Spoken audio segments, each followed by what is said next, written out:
Welcome to Thriver TV, the place to break free from narcissistic abuse with quantum tools and understandings. So this week's Thriver TV episode is another one of clearing our susceptibility to narcissists. And this is one of a two-part series which is about poor boundary function. Now, last week's episode, Empaths, was really big and a lot of you thought that this was probably the biggest thing. I don't think it is. I think that this is the biggest thing. This is the biggest thing that makes us susceptible. So, what is a boundary function? What is a boundary? I want you to imagine a circle. And that circle, if that had a solid line, which would be like the hull of a boat, what it does is it can keep the good in and it can keep the bad out. Now, if we've got holes in that line, we've got gaps. And what that means is the bad can come in, not unlike water is able to compromise the hull of a boat. Now, the problem is with boundaries is we've all been brought up to understand the simple principles of having security for things like our cars, our homes, our bank accounts. And we know that people can't just access our bank accounts. We know that we're not going to walk in our house and we're going to find somebody, some stranger, sitting on our couch who's helped themselves to our fridge because we don't lock our doors. We know all of that. But why weren't we taught about the psychic, emotional, psychological boundaries in our life? And the truth is we weren't taught about them. We have to find out about them as adults, and often then horrible things have happened and it can be a little too late. But the thing is, as adults now, we can learn about them and we can start implementing them, and we can start closing those gaps in our boundaries. So where this started as well was when we were children and our parents or our caretakers, they made our decisions for us. We really didn't have rights. So right down to when we had to sleep, when we'd get fed, what we'd wear, every decision in our life was made for us. So at that point of our life, we were codependent. We were very codependently reliant on our caretakers for love, approval, security, and our survival. So that's just what happened. And really what happened was we had incredible holes in our boundaries at that point. We were taking in all the incoming data, all of the decisions and all of the values and all of the things that we were told and we were shown and we were made to do, and we just went along with it. And as we got a little bit older, what we really realized is that if we didn't go along with what other people wanted us to do, our caretakers, our role models, we could have been severely at the risk of criticism or rejection or abandonment or punishment. Even in some people's cases, it was severe punishment. So if we did want to try to get love and approval and security and survival needs met, we usually complied. We usually went along with it, even if it didn't feel right for us. And as we were growing up, we still may have had parents or role models in our life that were overly involved in our life. And what they're thinking they're doing is that they're keeping us safe from harm, and they're making the right decisions for us, and they might have been choosing their careers for us, or how to live our life or how to run our life, thinking that they were helping. But really, in so many ways, parents need to understand, let your child have an identity. Let them from an early age start making their own choices and their own decisions, and start letting them screw up. Let them understand the laws of actions and consequences and trial and error, and let them have disappointments in their life. Stop trying to protect them from everything, because the problem is if your child does not grow up with an inner identity where they can make mistakes and they can learn through the natural causes of the natural laws of consequence, and if they don't learn how to self-soothe and be a source to themselves and start becoming a confident source of love, approval, security, and survival to themselves, what they are going to do is assign another person as that source because you've been that source, and they're just going to transfer it from you onto another person. And as an adult, that is highly, highly precarious. In fact, that's a massive recipe for narcissistic abuse. So what happened for so many of us is no matter how intelligent and capable in a practical sense we were when we grew up, we found out that emotionally we hadn't grown up those parts of ourselves out of codependency. We hadn't yet anchored into learning how to be a source of love and approval and emotional security and survival to ourselves. And the reasons why we hadn't grown up from that child codependent model into an adult model is, the first reason is because by the age of 7 or 8 years of age, when we came out of theta brainwave, where we had no boundaries, we had no cognitive sophistication or reasoning to say that message or that thing is wrong, I have rights. It's like, Dad, you're an alcoholic, you really need to go to AA and stop saying these things to me, and stop being abusive to me. Everything just came in our boundary walls, everything. So by the age of 7 to 8, we were pretty much programmed, because we were coming into alpha brainwave and then going up into beta brainwave, which means that our subconscious is done. And the truth is, most of our programming was done unless we reprogram. Also too, our world it's not part of mainstream curriculum in any shape or form to learn about psychological, emotional or psychic boundaries. So we had no idea about our rights, about what we wanted, that we could make decisions, that we might have not even known that we could even have a right. And maybe we'd been so infiltrated all of our life and never grown up our inner identity in this way. Maybe we didn't even know what we want, let alone how to assert a right or a self-value. Maybe we just didn't even have that capacity. And also too, in our world, what has made boundaries really shoved under the carpet, and people don't even want to look at them or take the personal responsibility for them, is because there's such a thrust of the victim model.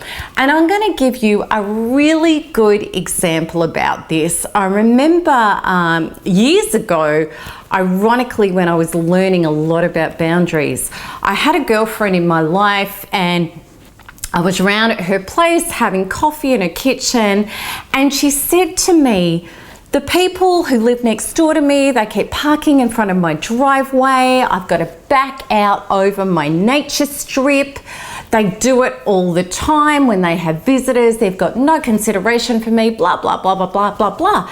And because I'd learned about boundaries, I said to her, have you spoken to them about this? And she said, why should I? They should just know. Everybody in this community is decent and they're not, and they should know. And why should I have to say anything? And this is a typical victim reaction.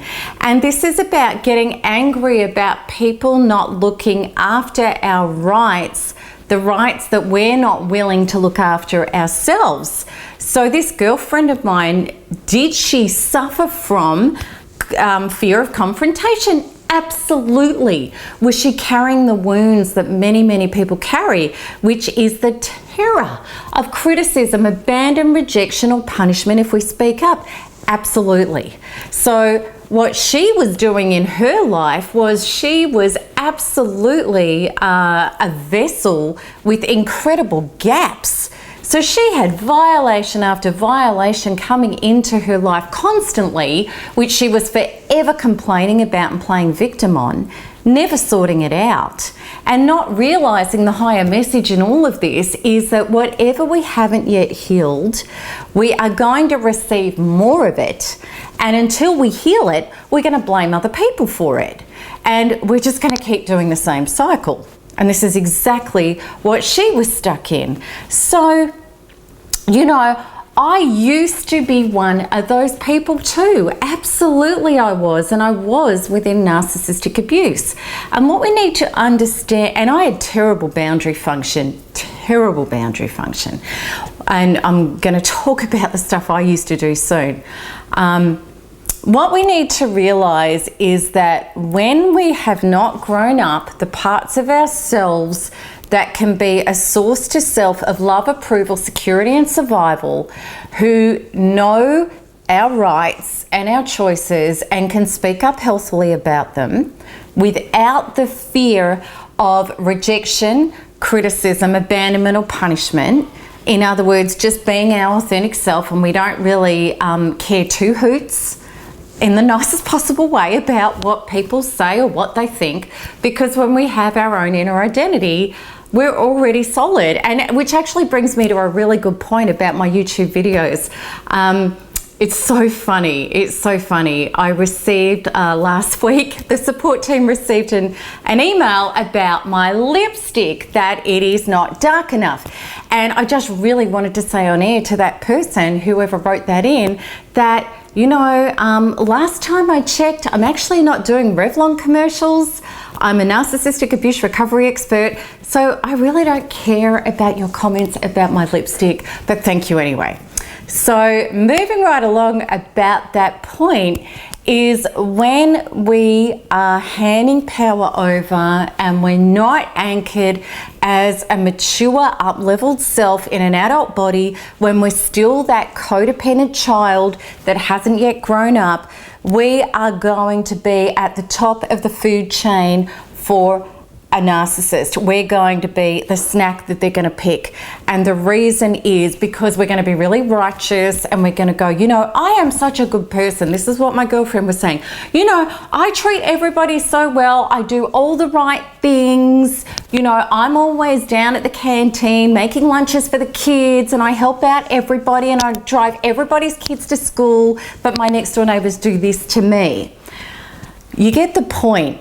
So when we're really righteous, and when we're righteous, we are going to go out of our way to prove that we're really good people, you know. So righteous people, narcissists love you, and I used to be one of them, because you're going to hang in there with the poor behavior, trying to prove what a good person that you are, because you haven't grown those codependent parts up. When the warning signs and the uncomfortable feelings start happening, and there's plenty of them with narcissists, when things don't feel right, you're going to suck it up, you're going to keep the peace, you're going to ignore those warning signs because you're scared of the criticism, rejection, abandonment, or punishment. So you're going to just try and play it safe and keep the peace, and you're hoping all of this is what you want it to be. Then what happens is, when the bad behavior erupts, you're going to react in really, really unhealthy ways. And people think that that is not putting up with it. They think they're doing boundaries, but I promise you it is reverse boundary function. You are doing anything but boundaries. And what you're actually doing is handing the narcissist a grade narcissistic supply, top of the range. Because I'll give you an example. Let's say in your life somebody told you to F off, or they name called you, you know, they called you useless, or like a slut, or something horrible. Now, let's just get really clear about this right at the start. If anybody tells you to F off, or you're useless, or you're a slut, or something like that, unless they have immediate remorse very, very quickly, it's a one-off under extreme circumstances, and they completely take responsibility for that, there is a high probability that this person does not have the resources to be a healthy person in your life, period.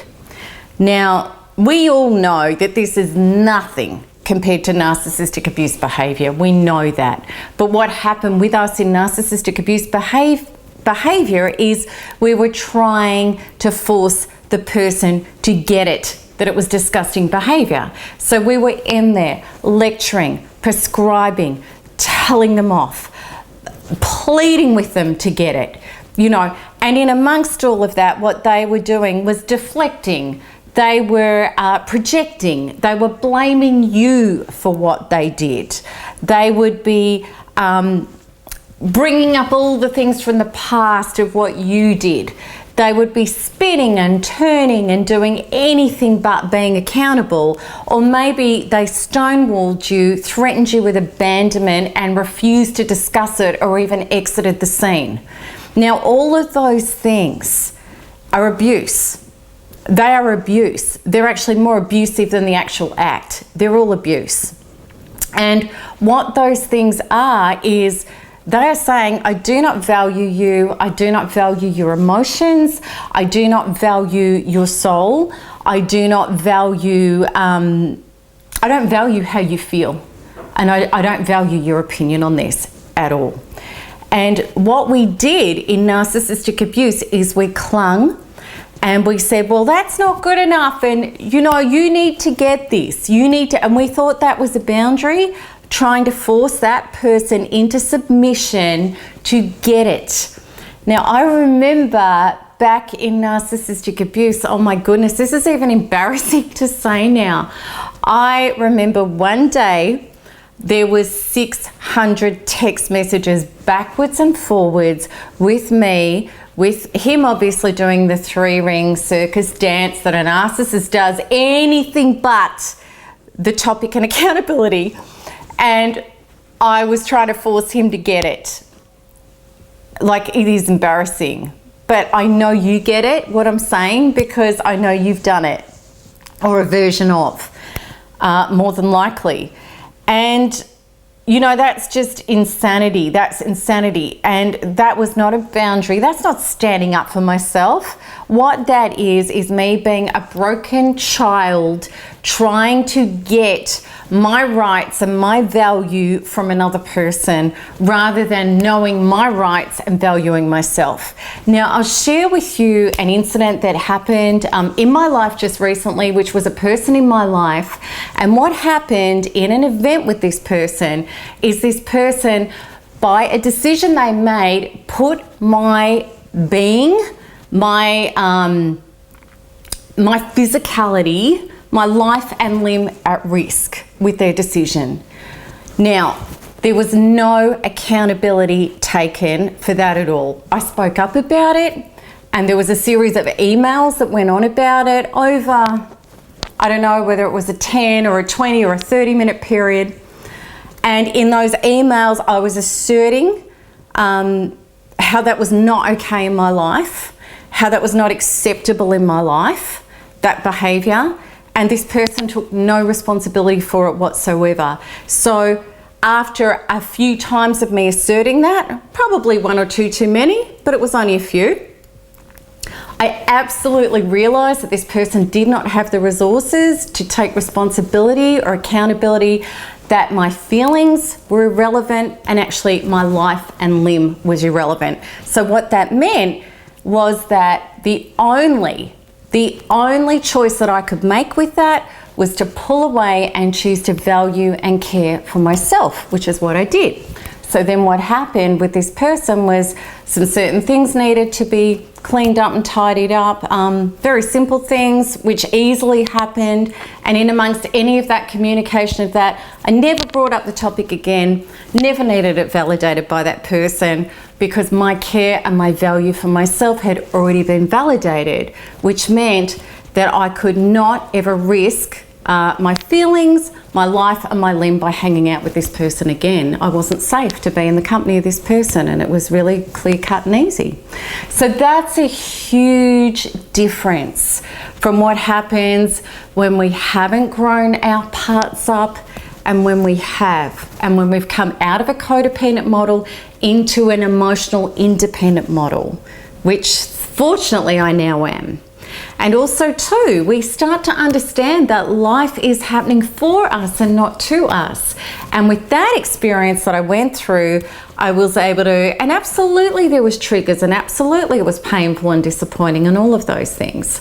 And I was able to up-level those parts, which was, why didn't you care about me? Which hurt, absolutely. And the parts of myself, which was deeper care for myself, deeper value for myself, and deeper alignment of choices in my life and people in my life that are about valuing myself. And you know, the beautiful up level in all of that, it's a graduation. It's such a graduation from the past, because in that past model of hanging on and trying to force somebody to get it because we're not getting it, we don't graduate, we digress. And what happens is those situations where we have been devalued significantly and it's a huge boundary violation, if we stay, well then of course it's going to happen again, because somebody that is not remorseful and accountable immediately doesn't believe they've done any wrong, they are going to do it again. It is going to happen again. And we found that out in narcissistic abuse. The cycles of violence got more severe and they got more frequent because we didn't have a decent boundary function to pull away and leave. And that's what we need to do. So when we grow these parts up, what happens is we step into the care and the value of ourselves, and then, you know, that is if people can't meet us at that level of valuing our emotions and our person, okay? If they cannot value and meet us there, well then that's when we let go and we value ourselves. And that's what a boundary is. A boundary never has anything to do with whether or not somebody else gets it. It's whether or not you get it. And the beautiful thing is that by the definition of our own boundary, we are training life and others how to treat us. So doors close to being devalued and doors open to being valued. And we start seeing evidence of that in our life everywhere. When we start walking our truth, we start generating it. We become our truth. And become means become. When we be it, it will come. We are creating life through us. It's not happening to us. We're creating it through us. And this is huge when we understand our healing from narcissistic abuse. So next week, I'm going to take you through the steps of setting boundaries. And when we're going through the steps of setting boundaries, which starts right from the trigger, okay, I'm going to take you through the specific steps. And in those steps, you're going to recognize what's actually triggering up for you. In other words, can I do that step? Can't I do that step? If I can't do that step, it means that there's still some unhealed part in me that hasn't grown up yet enough and healed enough to be able to do that step. Boundaries are everything. They are everything. Because we've got to stop thinking there's just bad people and bad stuff out there. If we think of the ship and the hull in the ocean, there's water out there. Okay, there's beautiful air on deck, there's water out there, there's the good, there's the bad, there's the everything. If we've got holes in our hull, we're going to get compromised, because everything exists, from the highest vibration of love and truth to the lowest vibration of pain and fear, which is good and evil. Everything exists. So it's not what's out there, it's who are you being in this experience, which you are calling your life. That's what this is all about. So I hope that this has really, really helped. And as always, I always recommend my free resources, and you can click into those so you can just learn so much more about recovery from narcissistic abuse and everything I talk about in my videos. And the button is on this video. And I really hope that you join me next week in part 2, where we get down to the nitty-gritty about how to really do this. So that's it from me until next week. Lots of love. Bye-bye.